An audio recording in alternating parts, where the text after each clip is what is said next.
Da da da! What's my good cheer? I'm just laughing because I left my coffee on the counter. You guys got to give me 1 minute. My apology. You get to see the background of my wall there as I get this coffee ready for me. I'm sorry. I just really don't like starting my life without my cup of coffee. It's part of the routine, you know. It's part of my showing up for myself every day. And it's part of that comfortableness, isn't it? It's part of that that feeling like, well, we're getting together for a cup of coffee, right? So it is important to me, and I do again apologize. You got to see these are two amazing pictures that I scored at work. It's actually by an artist named Bearstadt.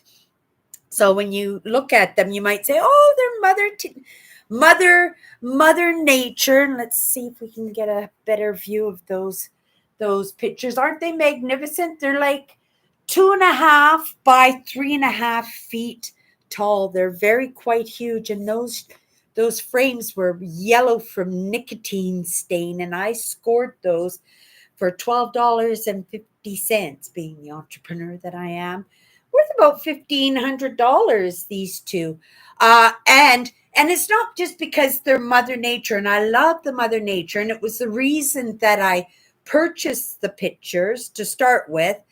Then, of course, having it reflected and being proud that they're worth a little bit of money for the amount of money I paid for them, which was $12.50 for both of them, right? But it's also in the artist itself, because the artist represents that entrepreneur part in me too. And let's just bring this back down again. And if I'm telling this story, I mean, I should move over a little bit so you can see how magnificent they actually are. This gentleman, Bearstadt, he was actually a German. He actually traveled with Lewis and Clark, two famous explorers in North America. And he was an artist, and he wasn't a very well liked artist. And not for some of those reasons that you might think of, that maybe he was an a hole or if he treated the people around him, not nicely, right? But he got this reputation and this labeling of being somebody unlikable because he was highly successful. He was a creative and being a painter, and he would sketch his visions of his paintings, and then he would go back, and he did explores all over the world. That adventures that he had with Lewis and Clark was just one of them. But he went back home to Germany and actually painted these from his sketches. He was very, very successful as an artist. And we all know that artists are usually starving, right? They usually don't do well because they are creatives. I consider myself a creative, and it's probably why I struggle so much in finding my place in the world when it comes to that monetary abundance, right? I'm not willing to sacrifice some of those parts of me in order to have that gain, and not whether it's right or wrong. And in actuality, I think it's probably right because I know I could do better by myself. I could do better by others. I would have bigger adventures and more wonderful experiences to share if I was, right, monetarily abundant that way. But I trust where I am right now is where I'm supposed to be, exactly like he was. And there's no reason to look down on somebody because of their choices in that. My choices are in my baby steps. My choices are to create the best human being I possibly can. And I don't want any more trauma to come into a life that, it has been traumatized. And it's not in a victimized kind of way, but maybe in a victimhood, right? I was victimized, but I'm not a victim myself. Otherwise, I wouldn't be sitting here right now with some of these lessons under my belt, in my own experience and my own evidence, showing up that hoping that somebody else might pick up on some of these ideas and some of these movements, and being a creative themselves, creatively find a way out of their own mess. This is my inspiration to say, you don't have to be a starving artist, Cindy, right? Right? Yes, you're creative, but you're a smart cookie too. And these lessons that you take in are serving you well. They're part of your movement. And going back, and I was on the topic. I just hadn't gotten there yet.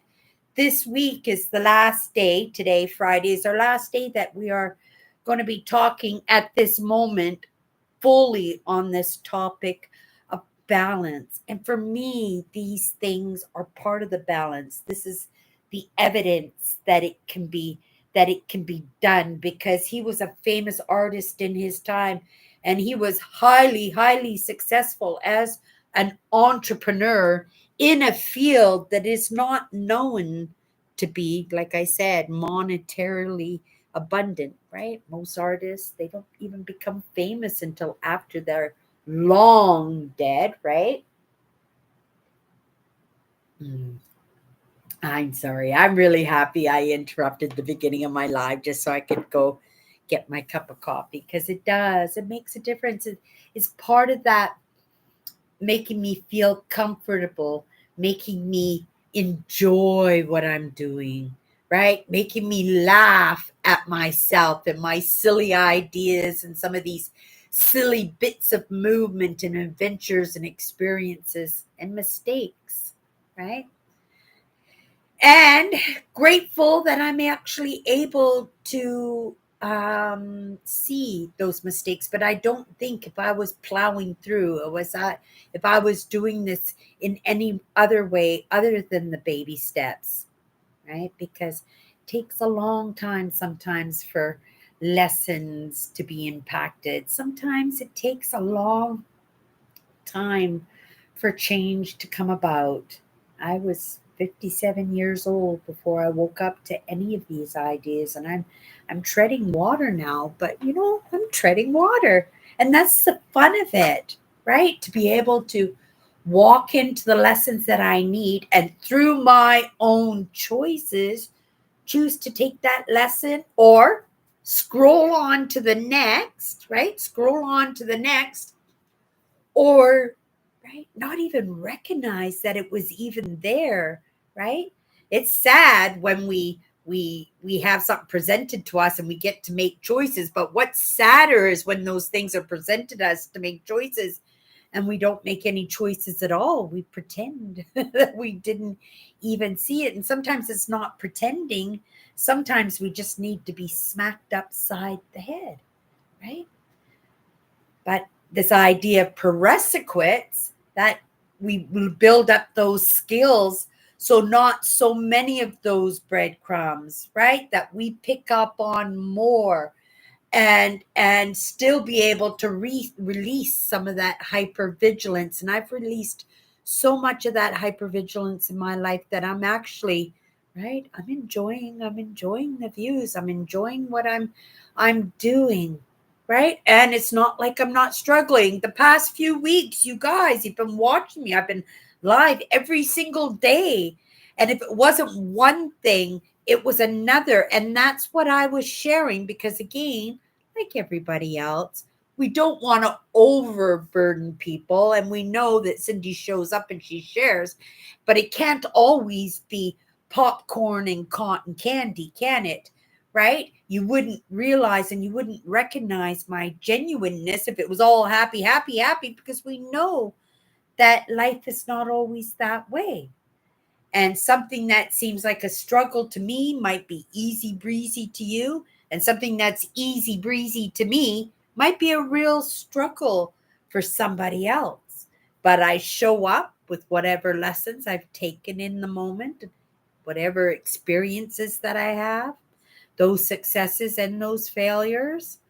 And I think that in my recognition through the lessons that I have taken, that I am taking and that I will take, because this is an ongoing process, it all amalgamates into this sense of balance, because everything is supporting everything. You know what I mean? Like, there are parts of me that just want to go, and just drive myself into the ground and don't go to bed till 5 o'clock in the morning, right? But I know that's going to be unhealthy for me. And I know I'm not going to enjoy the process. I might even dislike the process. And when I'm tired, I'm going to miss a lot of the other lessons. So I got to understand there's a lot of repeat in what I'm doing, right? And I have to be willing to take that in and not just, oh, I got that already. I got that already. And then just go and take it and work with it and fall flat on my face. Well, no, you took that. You took that lesson already. Cindy took that lesson already, but she wasn't paying attention. And she wasn't allowing herself to practice and play with it and make mistakes and make inquiries, right? All she does is fall flat on her face, and then she just picks herself up and gives herself heck and then gives up. Where's the coach and the remote control?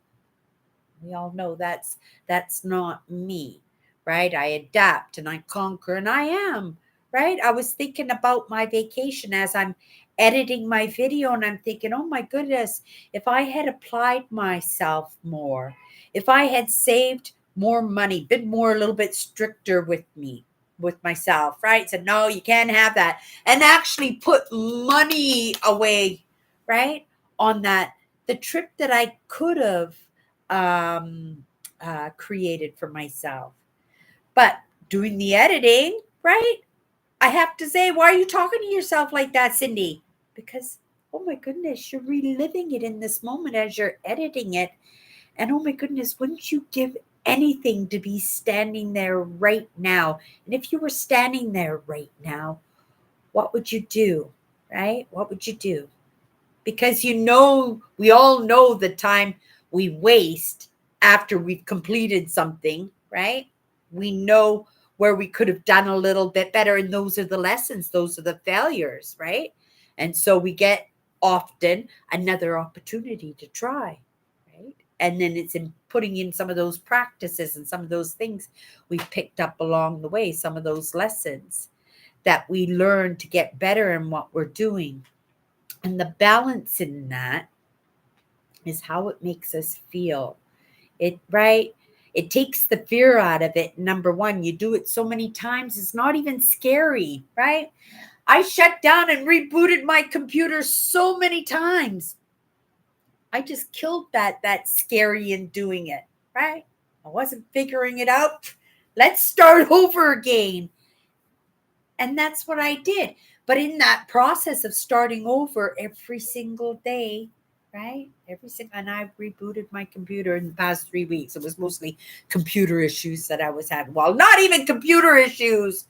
They were Cindy issues, because they were lessons that I hadn't had yet. And they were lessons that I had to learn. And I couldn't learn unless something went wrong. So I'm suspecting, right, the past few weeks was to lead me into the next lesson. And I got it. I got it sorted out. And I feel so much better. That pressure, that release of steam, like on a tea kettle, it's all done with, right? And I feel pretty good. And you say, oh, well, that's balance. Yeah, but it feels pretty good, but I'm not doing anything in the moment, right? I got to that real high, big high of completing the video that I had to do, editing the video. If you haven't seen it, go watch it. I put it under its own playlist. The playlist is called Ontario Tour.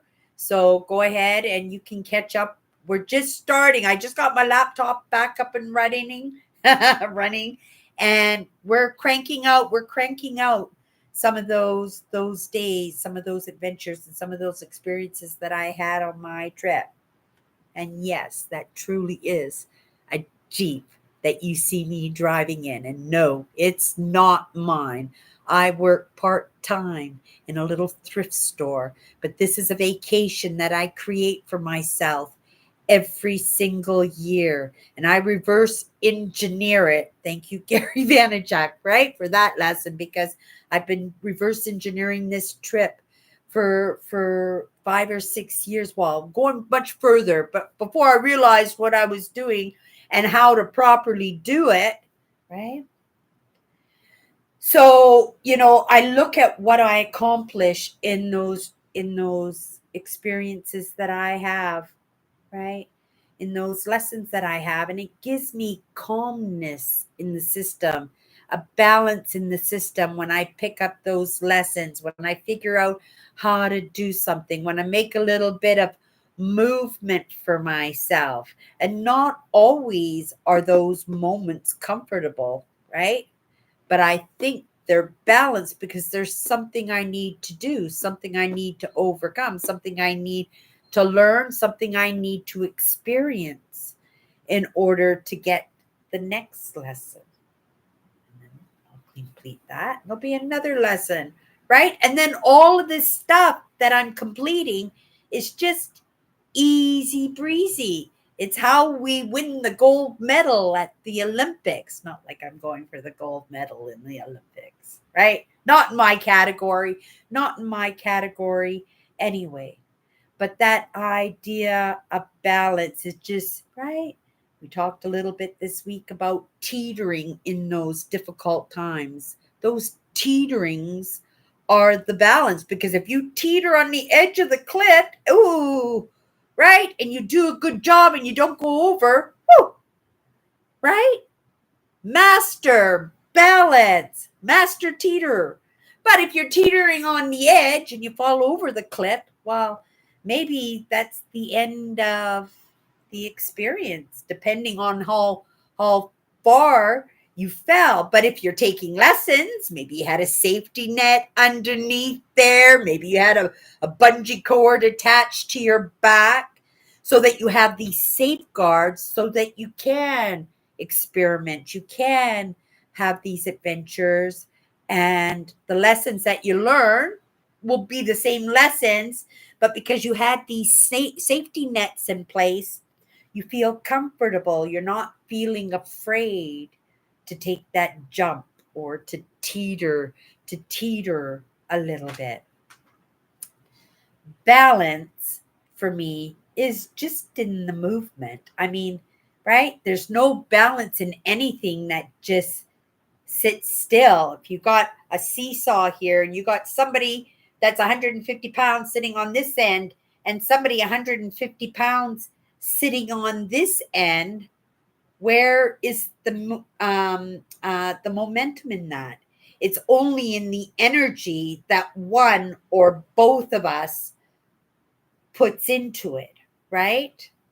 Right? And then the balancing is in the movement, right? Does that make sense? The balance is in the movement. And so for me, a good sense of balance isn't, right? 8 hours of play, 8 hours of work, because it could be, right? 24, 48 hours of total grind. And then, like me, getting that video uploaded. And it's not a matter of having a crash, but it's a matter of releasing that extra energy that we have to make sure. I don't know what that is. My phone, we're just going to end it. Yeah, I don't know what that was. It's gone now. Sorry, I didn't mean to do that. And I lost my flow in that. But that happens to me all the time. And sometimes it comes back. Sometimes it's gone. Sometimes it's just for me to take note of the clock and say, hey, it's time to go to work, right? Biggest weekend, while it's today and tomorrow, biggest days of the year for the little thrift store that I work in. When I walk out that door, all my energy goes to that. All my focus goes to that.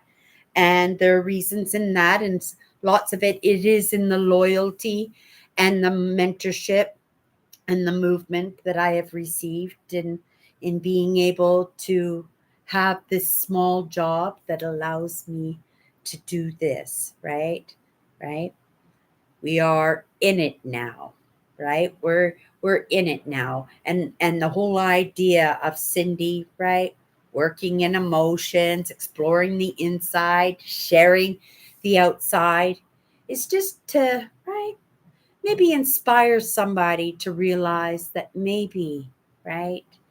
Their sense of balance has been a little bit out of whack. And that if we can bring a little bit of that that calmness in what we're doing to the surface, and that only comes from the lessons, right? And purpose comes from your pain, right? We got hobbies, we got joys. Why don't we start with a little bit of taking care of ourselves, right? Ah, thank you, Nancy. Yeah, I'm heading off to work. I'm heading off to work right away. But, I wanted to come in and tie this idea of balance because everybody, they look at their lives and they see the extremes that they're living in. They're getting pulled that direction, pulled and get that direction. They want to go in that direction, but they're going in that direction, right? And there just isn't anything truly to cling on to, right? But there is. And that thing that we cling on to is the idea that where we are at in this moment is right where we're supposed to be. Right. And if you want a little bit something different, if you want a little bit something different, then it's going to be in your choices, right? And you're going to have to make that movement, and it's going to be a little bit uncomfortable, and it might seem a little bit unbalanced, but if you add some of those ingredients in those difficult situations, that will help even it out a little bit, right? It makes it a little bit more. Okay, one of my bosses is trying to get a hold of me. Biggest day of the year. I'm sure they want me to come in early. It is what it is. Off to work I go, whistle while I work, and right? That's part of the balance. We're into the balance. We're ending on the topic of balance this week. So you guys, next week, Monday, we'll be picking a new word. Tomorrow I'll be spending the day, well, not spending the day, I'll be spending some time with my Instagram followers. Sunday night, if you want to join us, Chatters Live. It's my other live show that I do on YouTube every Sunday night, 7:30 Central. You can come and find us. Give me a few minutes, one way or the other. I show up. I do. I've never missed a show unless I was on my yearly vacation. You guys have a great day, and we'll see each other tomorrow. Bye.